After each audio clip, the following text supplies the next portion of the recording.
This is 6 Degrees of Stew. You don't need to stay meta, but I'm glad you're here. This has to be another favorite parts of mine in the series, talking about the Moonies and the Unification Church. It is the story of sushi in America and how it got started here. When I link one of the sources to this from the New York Times, the artwork's beautiful, it's animated, and it tells the story of sushi in America in a shorter form. Very well done, just the artwork and everything that they put into it. Moon and his followers created an enterprise that reaped millions of dollars by dominating one of America's trendiest indulgences, sushi. In the 1970s, Moon laid out a plan to build seafood operations in all 50 states as part of what he called the Oceanic Providence. This dream of harvesting the sea would help fund the church, feed the world, and save the American fishing industry. He even suggested that the church's mass weddings could play a role in the business plan by making American citizens out of Japanese members of the movement. This would help them avoid fishing restrictions applied to foreigners. In 1976, some of the business startup funds came from the Unification Church. In a 7-month period from October 1976 to May 1977, Moon signed some of the nearly $1 million in checks used to establish the fishing business, according to a 1978 congressional report on the allegations of improprieties by Moon's church.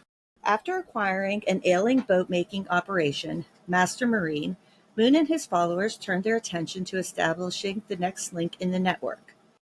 Church members who saw fishing as their calling took to the seas, many powered by Master Marine boats.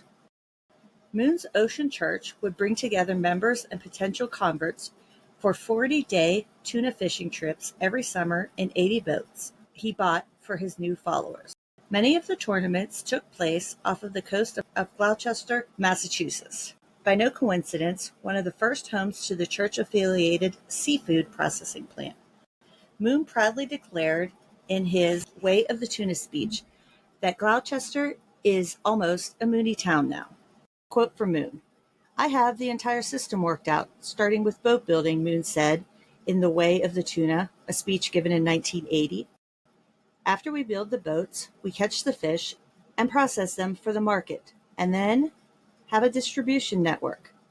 This is not just on the drawing board. I have already done it." I'm going to pause here for a moment because I did print out The Way of the Tuna speech. It's quite lengthy, but I thought I would just go over some of the more interesting parts that I found in it. This is a quote directly from a speech. "When I see enthusiasm these people have for tuna fishing, I think that if they loved America the way they do fishing, it would have become the kingdom of heaven a long time ago. I always think that if Americans have that kind of heart and soul, why not harness it for kingdom building?" Another quote that I found interesting. "The one thing men cannot say they've experienced is the pain of giving birth to a child. Only women know it through experience. However, tuna fishing is usually in the man's world, and it is difficult for women to understand it. The rugged tuna world is far apart from the world of makeup, manicures, and jewelry. Fishermen usually wear nothing from the waist up. They get deep tans." And we have another one. "Today, that industry has almost come to a halt because no one has that spirit. American women just aren't particularly fond of fish smells or the life of ocean-going men. It is an extraordinary woman who is interested in the ocean and its fish. When the battle starts and the tuna strike, there is no time for courtesy or pleasantries. A team has to be organized and busy, and fishermen would even yell at his own father at such a time. It is a rare woman who wouldn't mind being kicked by her own husband in the heat of a tuna battle. What about Unification Church women?" And then Moon goes on to say, "I'm certainly not fishing for money. I already have the foundation to move in any direction. My goal is to break the record and demonstrate the seagoing spirit to the world. We want to establish something permanent in Gloucester, so we recently obtained a big estate there, which used to belong to the Catholic Church. The house is being prepared to welcome people from all over the world. If anyone is invited up there to participate in our tuna fishing, they will not refuse. The mayor has been negative towards us. Let him come and see what we are doing. I see this house as an essential diplomatic base." And the mayor and everybody was quite upset about the purchase of that house. Now that we have the marina, plus a dock and an estate, so Gloucester is being impacted by the Moonies. So they knew that they had gotten a good chunk of Gloucester and control of their docks and the marinas there and controlled the fishing industry there now. My strategy is to send the product straight from the factory to the retailer, bypassing the middleman. Then the product can be provided much more cheaply to the consumer. This is why I've created mobile seafood stores, which are converted vans fitted with refrigeration. We are good at preparing the fish. The Japanese in particular know how to fix the fish in many ways. Once we prepare the fish, all the people have to do is enjoy it at home. Many Americans don't know how to prepare fish, so we do it, and all they have to do is eat it up. The lines will be blocks long outside of our mobile stores. We will also cater and start seafood restaurant chains, which will also provide fresh cooked fish for banquets. If you have the reputation that in a few hours you can provide good food for 100 or 200 people, you will get an incredible amount of business. My plan for marketing in Japan calls for 7,000 seafood vans to cover the whole country. Once they are in operation, they will make twice as much as the MFT fundraisers. We have ordered 100 vans and 30 have arrived. Right now, 3 members are working in one van, but in 6 months, they will branch out with 1 person per van. I want to see it expand from 1 van to 3 and 9 to 27, so that in 3 years, Japan will have 7,000 vans. If we have 800 by the end of 1 year, then there will be far more than 7,000 by the end of 3 years. We will have exactly the same in America. I am the founder of this gigantic spiritual movement, but I am also laying the foundation to solve future physical problems of the world. I know that all of this is basic for future food production and solving hunger in the world. Some environmentalists might ask me, Reverend Moon, why do you kill tuna all the time? My answer is, how can you worry about tuna when all the people may die? I want to prevent such a future from happening. In another way, I view a tuna as an offering, and I am in a position as a chief priest to offer it to God. I seldom eat the tuna I have caught because I see it as a sacrifice for the sake of mankind. In the Old Testament, the priests killed and burnt offerings on the altar, and blood was shed. In the future, when the communist threat is ended, there will be no more war. Instead of being scrapped, all the government Navy vessels can be utilized by us as motherships for peaceful purposes. They can supply the fleets that are harvesting the resources of the ocean. An aircraft carrier is like a floating island and can travel thousands of miles with no problem. I will get 1 aircraft carrier for each ocean, or 2 for the big oceans. Then we can get airplanes, and they can use the carriers at airports. Would you want to join a fleet and become captains? And we're now to the racist part of the tuna speech. In the last 10 days, I've become deeply tanned, and my goal is to become darker than a black man in America. Then I want to see what white women will say. I am watching how Mother will react to having a black husband. I know that Mother will say, Father, you are so handsome in your dark skin. I love you even more. She will have a black husband in the summer and a white husband in the winter. Yikes. I couldn't believe that the first time I read it. And those are the basic interesting parts I found from the Way of the Tuna when I was reading it. Like I said, it's probably about, let's see here. I'd say it's about 10 pages long. Quote, a few years ago, when the American government set up a 200-mile limit for offshore fishing by foreign boats, Moon said, in the Way of the Tuna sermon again, by marrying Japanese members to Americans, we are not foreigners. Therefore, Japanese brothers, particularly those matched to Americans, are becoming leaders for fishing and distribution of his movement's businesses. He did run afoul of this. The American government eventually got wise to this. INS and a lot of members of the organization were deported because of marriages such as this. They did get pretty wise to it, but it wasn't the fishing. It was the fundraising on the streets and stuff like that. They were overstaying their visas when they said they were here to study religious beliefs and things of that nature. And they were actually caught out there on the streets fundraising. I don't think they kept up with it very well. I think the one article I read was 459, around that number, back in the 70s. But that was the only article I kind of came across. When Takashi Yashiro arrived in Chicago in 1980 to help set up one of the earliest outposts of the fishing empire. The area had just a handful of sushi joints. That number has ballooned to more than 200 restaurants statewide, and Yashiro's Fish House has flourished. Now, this was in 1980. The son of an Episcopalian Japanese minister, he immigrated to the U.S. and joined the church as a student in San Francisco. On July 1st, 1982, Moon blessed Yashiro and his bride, along with more than 2,000 other couples, in one of his mass wedding ceremonies in New York City's Madison Square Garden.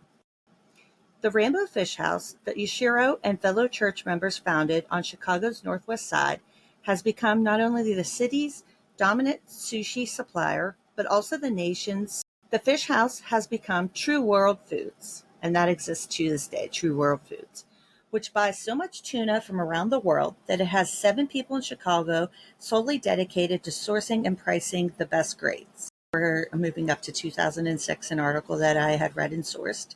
It's kind of tough to, and this is a quote, it's kind of tough to compete in this industry with a company that is so global, has a major presence in almost every market, and that is driven by religious fervor, said Bill Dugan, who has been in the fish business for almost 30 years and owns the Fish Guy Market on Elston Avenue near the original Rainbow Shop.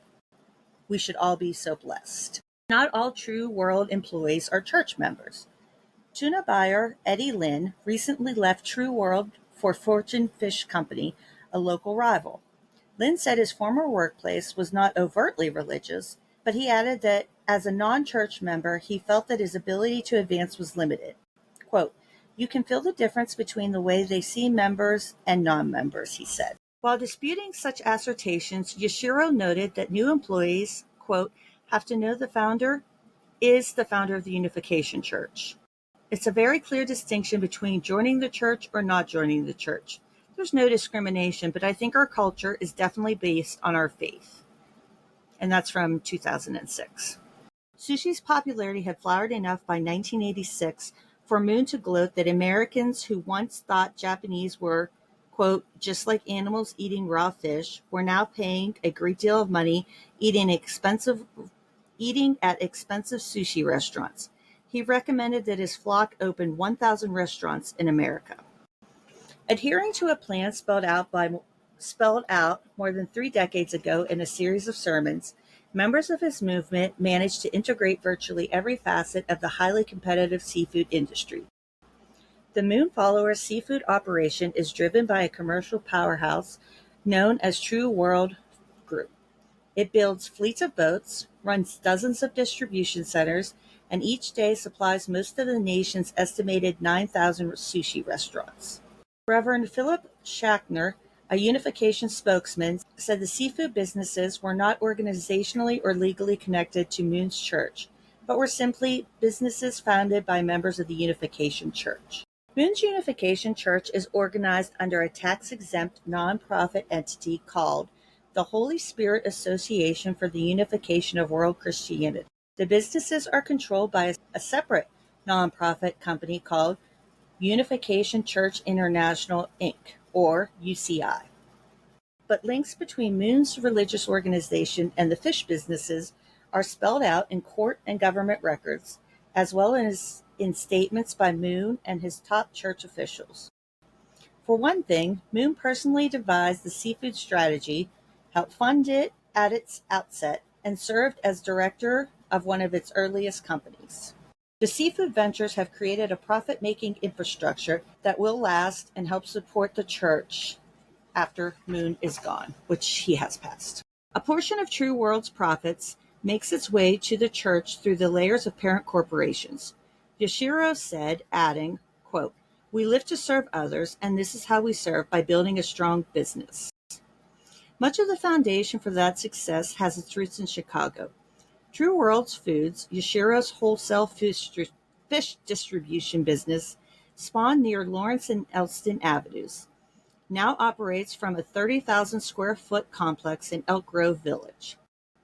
Quote, "We try not to think of the religious part," said Haruko Imaro, who with her husband runs Katsu on West Peterson Avenue. Quote, We don't agree with their religion, but it's nothing to do with the business. The Alabama shrimp business is among the largest of the Gulf of Mexico, and the nearby boat building plant has not only built more than 300 boats, but has also done repairs on the U.S. Coast Guard and Navy ships, according to federal documents. And the fish businesses have thrived there as well. Company officials say the wholesale distribution arm, True World Foods, had revenues of $250 million last year. And that was in 2006, so that revenue would have been for 2005. According to True World Foods, its fleet of 230 refrigerated trucks delivers raw fish to 7,000 sushi and fine dining restaurants nationwide. Dozens of these trucks leave each day from the Elk Grove Village warehouse, one of 22 distribution facilities around the country. True World Foods' Alaska plant processes more than 20 million pounds of salmon, cod, and pollock every year, the company says. Its international lobster operation in Gloucester ships monkfish and lobster around the world from a 25,000 square foot cold storage facility that is among the largest on the East Coast. True World recently opened a shop in England and established offices in Japan and Korea, setting its sights on the world's biggest market for sushi.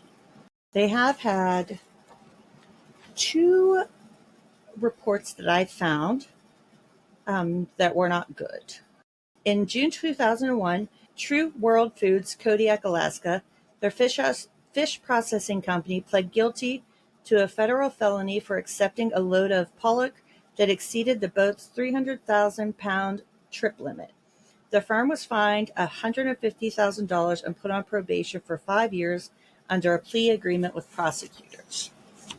The company has also been cited for sanitation lapses by the FDA. Last year, which that would have been in 2005, after repeated FDA inspections found gross unsanitary conditions at True World's suburban Detroit plant, the facility manager tried to bar inspectors from production areas and refused to provide records, according to the FDA report.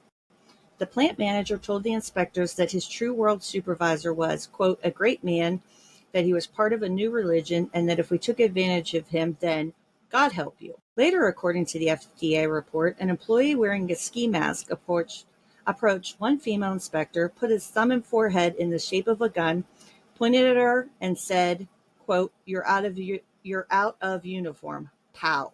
Saying they had been hindered, intimidated, and threatened, the FDA inspectors took the unusual step of securing a court order compelling True World to let them inspect the facility. Yoshiro, chief executive of True World Foods, said in a written statement that, quote, isolated incidents arose from miscommunication. The plant is now closed. Yoshiro said its operations were consolidated into the Elk Grove Village plant in January, adding, quote, we maintain the highest standards of food safety. Yoshiro, the Chicago pioneer who now heads True World Foods, remembers dedicating his career and life 26 years ago to achieving Moon's dream, which included solving world hunger. But that part of Moon's grand vision has yet to materialize. Quote, I was wondering if we are really here to solve the world's hunger, Yoshiro said. Every day I pray on it. He still hopes True World Foods eventually will help end hunger. But until then, he said his role will be to grow the business and make money. As I was reading and researching the stories of the sushi in America, I saw that in 2020, as we were dealing with the pandemic, True World Foods was offering home sushi kits. And people love making it at their house. We've been in business for a long time. Like we're one of the originals for bringing sushi grade fish to restaurants. But because of COVID, this restaurants are closing, and the whole dynamic is changing. And so we've been thinking about what can we offer customers that would be something exciting that they could do at their house. What we're offering is it's called a temaki set, kind of where it's more like doing tacos at home. While many restaurants are still shut down or have limited service due to the coronavirus pandemic, wholesaler True World Foods wanted to find a way to serve people restaurant quality fish from the comfort of their own homes. The wholesaler has earned a reputation for delivering top-grade fish, specialty seafood you can't find at the local grocery store, to restaurants around the country. Quote, "We're one of the originals for bringing sushi-grade fish to restaurants," said True World Foods chef Ken Sato. "But because of COVID, restaurants are closing. True World Foods is offering home delivery of select specialty fish, vegetables, poke bowl sets, and tamaki set, which is often referred to as hand-rolled sushi." And the article talks about how fun families were having making sushi and doing the kits together during the COVID pandemic. So Moon's organization and the evolution of sushi in America, yeah, the Unification Church has its hands all over it. So you can think about that the next time you are eating sushi. I've tried to like it, but yeah, I didn't realize this until I read this article. It's pretty fascinating. Well, not just this article. I mean, there's other articles and research I did, obviously, including that New York Times one that I want to share that's pretty amazing. But yeah, something to think about next time you're eating sushi, where it came from and how it got so big in the United States. Which we are now going to talk about the assassination of Shinzo Abe that happened on July 8th of 2022. We are going to cover that because it talks about the Unification Church and its role in Japan today, but we're also going to look at the history of the Unification Church in Japan. Now, before I proceed to discuss that, I want to mention Sarah Hightower, which you can find her on Twitter. She is incredibly knowledgeable about Japan and cult dynamics beyond my capacity and the knowledge over there. So I'm just doing a brief discussion of the Unification Church in Japan, but cultural-wise and the cults over there in Japan, Sarah Hightower would be the one that I would go to, see what information she's posting and things of that nature. She is very current. She has done a lot of research, knowledgeable. Yeah. So Sarah Hightower, find her on Twitter. On July 8th, 2022, at 11:29 a.m. in Japan's southern city of Nara, Abe had begun his campaign speech in support of his local Liberal Democratic Party, the LDP, for a colleague. A gunshot rang out, and it was blanketing the scene in thick white smoke. Abe kind of looked around. He was kind of confused. And then another shot rang out a couple seconds later. It caught Abe in the neck and then in his chest, and he collapsed. The shooter, Yamagami, was tackled by security and arrested, and a homemade firearm was recovered from the street. Abe was taken by a medical helicopter to Nara Medical University Hospital, where he was pronounced dead. Yamagami was 41 at the time of the murder. He was motivated by Abe's support for the Unification Church, which by convincing his mother to donate over 100 million yen, which is $670,000 in U.S. currency, drove his family into bankruptcy and destitution.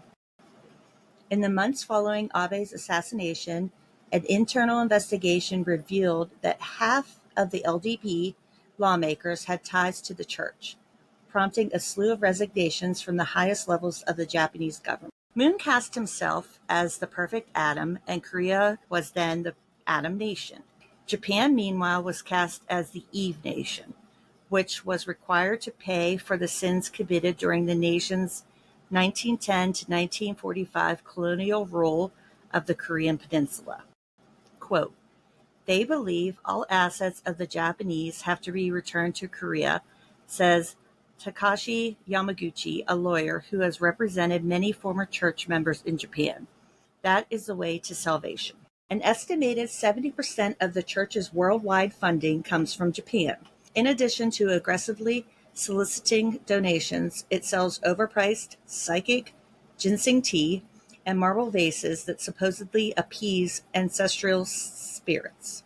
According to a survey conducted by Japan's National Network of Lawyers Against Spiritual Sales, there were 34,537 cases regarding Unification Church fundraising reported to bar associations and consumer centers across Japan from 1987 to 2021, amounting to over $850 million in damages. They basically use Japan as their ATM, says Sarah Hightower, a researcher on cults. I mentioned Aitaru at the top of this. Look her up on Twitter. As early as the 1960s, the Japanese media took notice of the Unification Church's activities, particularly the group's recruitment of university students, leading it to label it in 1967 as a fundamentalist movement that makes parents weep. In the 1980s, the Unification Church came under fire for so-called spiritual sales, in which it conned followers and others out of money by persuading them to buy overpriced goods like seals and urns. The organization drew further public suspicion in the 1990s for squeezing members for huge donations and conducting mass wedding ceremonies, the latter becoming news when a popular Japanese singer took part in the bizarre ritual. In 2023, Japan's government asked a court to order the dissolution of the Unification Church branch in Japan following the assassination of the former Japanese Prime Minister Shinzo Abe in July of 2022. The government's move comes after a months-long probe into the church, formerly known in Japan as the Family Federation for World Peace and Unification. The investigation followed claims by suspected shooter Yamagami that he fatally shot Abe because he believed the leader was associated with the church. The government's investigation concluded that the group's practices including fundraising activities that allegedly pressured followers to make large donations violated the 1951 Religious Corporations Act. That law allows Japanese courts to order the dissolution of religious groups if it has committed an act clearly found to harm public welfare substantially. This is the third time the Japanese government has sought a dissolution order for a religious group accused of violating the act. It also sought to dissolve the Om Shinrikyo cult after some of its members carried out a deadly 1995 sarin gas attack, which left dozens dead and thousands injured, whose priests defrauded people by charging them for exorcisms. The court ruled with the government on both orders.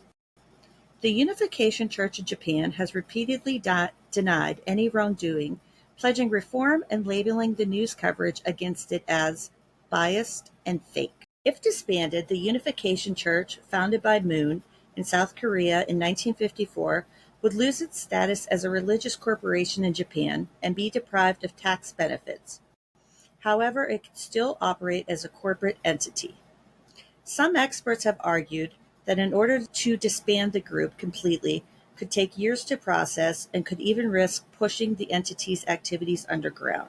A spokesman for the Unification Church confirmed to reporters in Tokyo that the suspect's mother was a member. Japan's Ministry of Cultural Affairs has questioned and sought to obtain documents from the Unification Church while also collecting testimonies from around 170 people who say they were pressured into making massive donations known in Japan as spiritual sales. The practice involves asking followers to buy objects like urns and amulets on the grounds that doing so will appease their ancestors and save future generations. The relationship between the Unification Church and Japanese right-wing political forces can also be seen in the fact that former Japanese Prime Minister Kishi, Abe's maternal grandfather, and an ultra-nationalist within the Liberal Democratic Party, LDP, visited a Unification Church in Japan in April 1970. Afterward, Kishi reportedly proactively utilized the IFVOC in Japan to garner financial support and build consensus for anti-communist legislation, such as the establishment of an Anti-Espionage Act by the LDP in the 1970s. Hiroshi Yamaguchi, the president of the National Network of Lawyers Against Spiritual Sales, a team of lawyers who have brought suits for damages against the Unification Church, and a lawyer who wrote the exposé concerning the church titled The Family Federation for World Peace and Unification, pinpointed Kishi and Ryoichi Sasakawa, a former member of the House of Representatives and a Class A war criminal, as key figures who have helped the church gain political influence within the LDP during an interview with CBS. Yamaguchi also said, quote, "The Unification Church's political empowerment began during the time of Kishi, Abe's grandfather, with Sasakawa acting as a bridge." He further claimed that Quote, North Korea's policies and anti-communist movements under conservative administrations were carried out through the help of the Unification Church's IFVOC, and as there are barely any young election campaigners or party members in Japan, Japanese politicians probably could not refuse funds and campaigners systematically sent by the Unification Church. After releasing a chart depicting links between 128 Japanese lawmakers at the time and the IVVOC and the Unification Church in February 1999, the Japanese magazine Modern Weekly published an article criticizing Abe's ties to the Unification Church, which the weekly described as continuing since Abe's grandfather's generation. The Unification Church has also made similar claims. In an article published on July 20th, 1986, the church's bulletin asserted that, quote, 130 lawmakers elected in the House of Representatives and House of Councilors elections are proponents of victory over communism. The church document compiling the sayings of its founders also contains a quotation in which Moon directly references his ties with Japanese political figures. Around the same time in Japan, the Unification Church founded the International Federation for Victory Over Communism and appointed Sasakawa Ryoichi, a prominent right-wing figure and head of the Japan Shipbuilding Industry Foundation, now the Nippon Foundation, as its honorary chairman. Sasakawa has close ties with former Prime Minister Kishi and other members of the conservative wing of the LDP. It was from this connection that the Unification Church spread its influence throughout the party. Even as evidence of the Unification Church's dubious activities piled up, the church has been allowed to carry on as it pleased in Japan, largely due to the hesitancy of legislators to take legal action against rogue organizations out of fear of trampling on the religious liberties of citizens.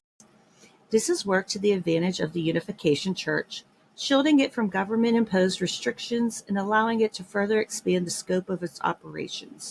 The church had its start in the country after Choi Sang-ik, a missionary of the church, arrived in Japan as a stowaway in October of 1959. Subsequently, the church's mission in Japan gained much traction, laying the foundation for the religion's foray into and eventually anchoring in the U.S. The Unification Church in Japan has gathered funds mostly through door-to-door sales via the so-called spiritual sales method. At its height, the church in Japan would send 10 billion yen back to the church headquarters every month. The Unification Church early on saw Japanese universities as rich recruiting grounds and lured candidates to student clubs and study groups run by affiliate organizations, the Collegiate Associations for the Research of Principles, also known as CARP. It targeted students at top schools in particular, hoping to place converts from elite colleges like the University of Tokyo and leadership positions within the church. A person contacted by a CARP representative in 1977, while still in high school, describes the group tactics. Quote, I was approached outside of a station and invited to a Bible study group. They took me to the church headquarters near Waseda University, where I heard about the doctrine of original sin and Moon as the Messiah. The Unification Church typically sent young candidates to camps to be indoctrinated into the faith, but the high schooler managed to avoid this fate after becoming skeptical of the Unification Church members praying to pictures of the South Korean flag and Moon hanging on the wall of the headquarters. Quote, they claimed he was the patriarch in Korea and that he was more exalted than the Japanese emperor. This was too far-fetched to believe. Moon begrudged Japan for its 1910 through 1945 occupation of the Korean peninsula. Consequently, Unification Church doctrine takes a harsh view of the country, describing it as the Eve nation, which we discussed, that defiled the Adam nation of Korea. Moon also saw Japan as a rich source of income and advocated that Japanese hand over their assets as reparations. This resentment was expressed in different and often bizarre ways. An article in February 1985 edition of the now-defunct weekly magazine, Ashi Journal, describes special ceremonies held at a Unification Church facility in the United States, on the four main traditional Korean festivals in which Japanese members of the church leadership dressed up as Japanese emperor and supplicated themselves before Moon. The Unification Church initially forged a connection with the right-wing elements of the LDP through its shared anti-communist stance. Once the link was established, the organization bolsters its sway by placing followers as secretaries for LDP legislators. A number of these even went on to represent the party in regional assemblies and using block voting to help LDP candidates win elections in local contests. The media and others have suggested that former Prime Minister Shinzo Abe oversaw the LDP's relationship with the Unification Church, using it to remain in power by helping allies in the party win office. Abe's killer cited this close connection with the Unification Church as a motive for gunning him down. The shocking incident quickly laid bare the LDP's deep ties with the Unification Church, with the issue becoming a huge political liability for the party. There is growing suspicion that the Unification Church had enough sway with LDP politicians to exert influence over national policy. For example, Japan remains the only G7 country not to legally recognize same-sex marriage, a stance that puts it out of step with other democratic nations that have embraced marriage equality. The government has instead doubled down on its policy, with the Prime Minister recently stating that legalizing gay marriage would change society. It is impossible to ignore that this view echoes that of the Unification Church, which has long fought against same-sex marriage and LGBTQIA+ rights.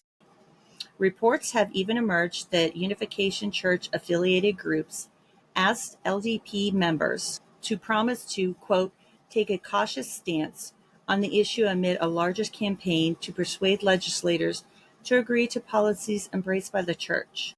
The Unification Church is also suspected of having influenced the LDP's resistance to allowing married couples to use separate surnames. There is also the fact that in 2015, during Abe's second term as Prime Minister, the Minister of Education, Cultural, Sports, Science, and Technology, Hakuban, granted the Unification Church's long-sought request to change its official name to the Family Federation for World Peace and Unification, a controversial move that many see as enabling the church to obscure its previous involvement in controversial activities. Abe, like many other world leaders, had appeared at Unification Church-related events as a paid speaker. Most recently, on the same program that also featured former President Donald Trump, who spoke via video link. In the same program, Abe expressed to Hakjam Hanmoon, quote, my profound thanks for your tireless efforts in resolving disputes in the world, especially in relation to the peaceful reunification of the Korean Peninsula. Together, all of this gives credence to the view that the Unification Church used its relationship with the LDP to influence government policies. The Unification Church has quietly moved to try to lower its public profile after a raft of complaints from followers over the years that they were coerced or fleeced into giving vast sums of money to the organization through what was known as spiritual cells, according to the lawyers group. Quote, the reality of the situation is that the church is making every effort to ensure it does not have to refund the money it has amassed and that problems concerning donations will not surface, said Sasaki, a lawyer involved in a lawsuit demanding the refund of donations by a former follower. A recent example of the church's fraudulent approach involved a woman in her 70s. In January, she contacted the National Network of Lawyers Against Spiritual Cells. The woman, who survives on a pension and part-time work, said she was told by a church follower that she should donate her money to the group to resolve a family matter. Quote, many of your ancestors were short-lived and they are still suffering in the hell of the spiritual world. This is why your son could not get a job or a marriage partner. The woman said she became extremely anxious about her son and donated in excess of 10 million yen, 74,000 in US dollars, to the church over the course of several years up until 2020. Later, she demanded the return of the money, asserting that the follower coerced her into donating money to the church by fanning her anxiety. The issue was settled out of court in April of that year. The National Network of Lawyers Against Spiritual Sales has kept track since 1987 of the number of cases in which church followers or their relatives sought its advice.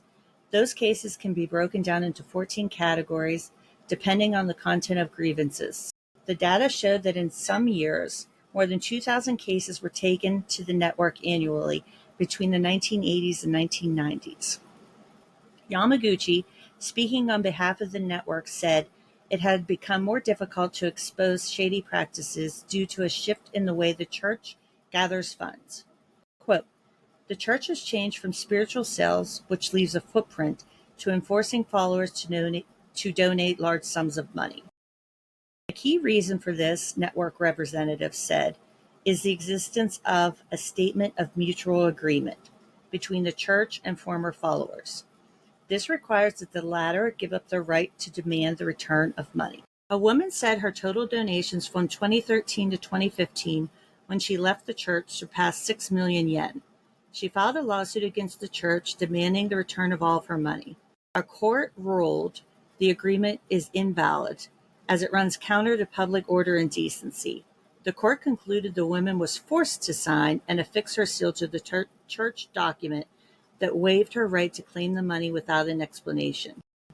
Sasaki, who represented the women in the lawsuit, said the network discovered the existence of a host of agreements on the no return of money clause among the documents submitted by the church side of the court proceedings. He said the network was unaware of such arrangements prior to that lawsuit. So that is the way they are trying to fleece Unification Church members now in Japan, because they can't get away with spiritual sales as much as they did in the past. Are the Moonies still recruiting? The answer is yes. I found an article from the University of Minnesota. It was done by Spencer White, and it's called Meet the Moonies, Inside the Cultish Religious Group Recruiting at the U of M. I'll go through this a little bit. And he starts out, 2024.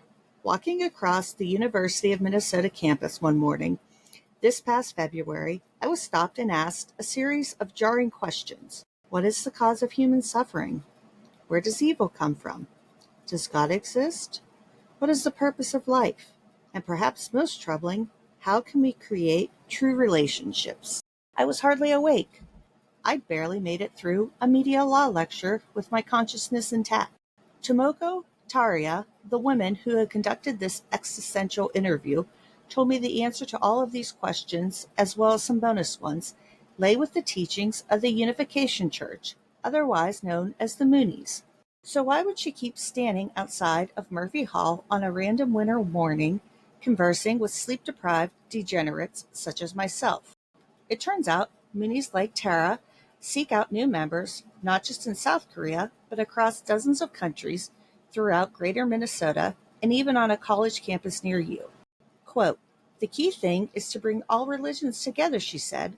"All races, all nationalities, bring together under one God as your parent." Her official title within the church is Outreach Ministry Leader. Her local faction of Moonies mainly operates out of the Minnesota Family Church. She says she is on campus every Thursday to study with students involved with or interested in the church.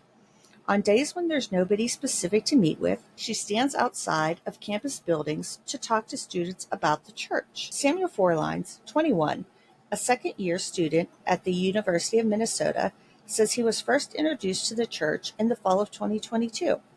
He is now acting treasurer for CARP's University of Minnesota chapter. He says CARP has 5 official members and 5 other folks who regularly attend meetings. Forline says he grew up in Venezuela with his Catholic grandmother and atheist grandfather. That dichotomy increased his curiosity about God and religion. Forline says he has encountered plenty of criticism of the church, and he believes some of it is valid. However, Forlines adds that his experience with the Moonies has mostly been positive, allowing him to explore his faith in a relaxed environment. Quote, "They're nice to me," he says. "They care about me. They care about others." Forlines says he did not agree with all of the beliefs of the church, specifically its treatment of the LGBTQ+ community and disdain for alcohol. Tara, who was raised by a Buddhist father and Christian mother, joined the church in 1983 while living in Japan. She says she struggled with religion growing up and that a fellow teacher in Japan was the first person to introduce her to the church. Tara spent 3.5 years in Albania doing missionary work before she was sent to the U.S. She arrived in Minnesota to spread the word of the church in 2000 and now lives here with her family. Why Minnesota? Because the lottery decided it was so. When she got to the U.S. with the rest of her foreign recruiters, a raffle decided who went where. Or, in Tara's words, God decided. 24 years later, Tara remains in Minnesota doing what she can for the church, including recruitment efforts and regular donations. Tara says she and her family donated $100,000 before she came to America in 2000, and $10,000 per year since. And that was the story that I came across, which I found was pretty interesting to see that CARP is still on campuses and recruiting students. I don't need new tires, but stay tuned for the next episode.